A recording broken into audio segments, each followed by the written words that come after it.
Hello, I'm Julian. I'm from London in England, and this is Chapter 6, Dinosaur Valley. Annie, look at this, Jack called. Look what I found. Annie had gone up to the hilltop. She was busy picking a flower from the magnolia tree. Annie, look, a medallion. But Annie wasn't paying attention to Jack. She was staring at something on the other side of the hill.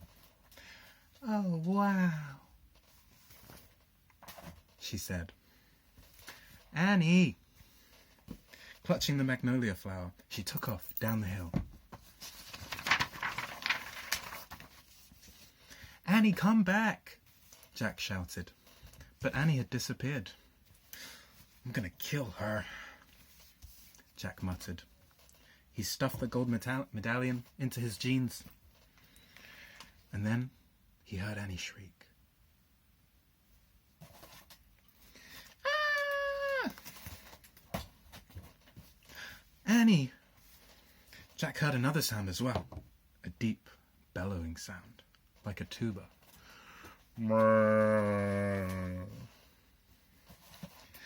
Jack, come here, Annie called. Annie! Jack grabbed his backpack and raced down the hill. Raced up the hill. When he got to the top, he gasped. The valley below was filled with nests, big nests made out of mud. And the nests were filled with tiny dinosaurs. Annie was crouching next to one of these nests, and standing over her was a gigantic, duck-billed dinosaur. Don't panic. Don't move, said Jack. He stepped slowly down the hill towards Annie. The huge dinosaur was towering above Annie, waving her arms, making her tuba sound. Jack stopped. He didn't want to get too close. He knelt down on the ground. Okay. Move towards me. Slowly. Annie started to stand up. Don't stand.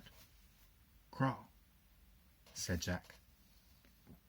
Clutching her flower, Annie crawled towards Jack. The duck-billed dinosaur followed her, still bellowing. Annie froze. Keep going, said Jack softly. Annie started to crawl again. Jack inched further down the hill until he was just an arm's distance from Annie. He reached out, grabbed her hand. He pulled Annie toward him. Stay down, he said. He crouched next to her. Bow your head. Pretend to chew. Chew? Yes, I read that. That's what you do if a mean dog comes at you. She's not a dog, Jack, said Annie.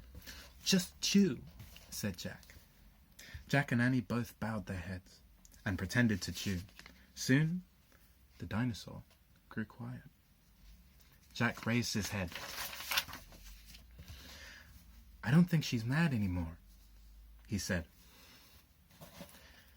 Thanks, Jack, for saving me, said Annie. You have to use your brain, said Jack. You can't just go running to nests of babies. There's always a mother nearby. Annie stood up. Annie! Too late. Annie held out the magnolia flower to the dinosaur.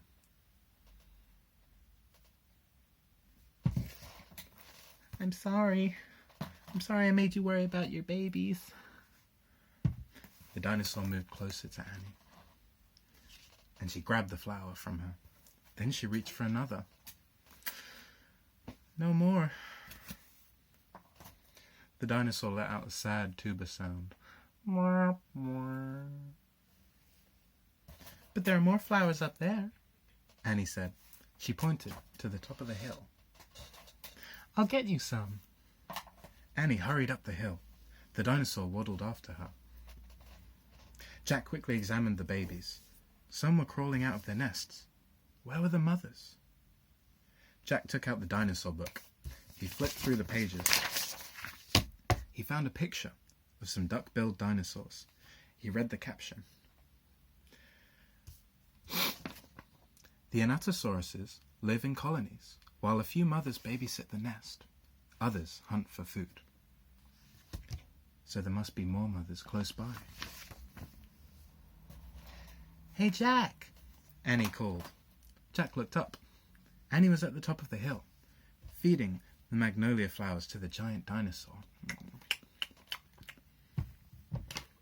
She's nice too, Jack, said Annie. But suddenly, the Anatosaurus made her terrible tuba sound.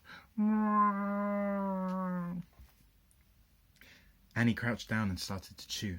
The dinosaur barged down the hill. She seemed afraid of something. Jack put the book down on top of his pack. He hurried to Annie. I wonder why she ran away. We were just starting to be friends. Jack looked around, and what he saw in the distance almost made him throw up. An enormous, ugly monster was coming across the plain. He was walking on 2 big legs and swinging a long, thick tail and dangling 2 tiny arms. He had a huge head, and his jaws were wide open. Even from afar, Jack could see his long, gleaming teeth. Tyrannosaurus Rex, said Jack.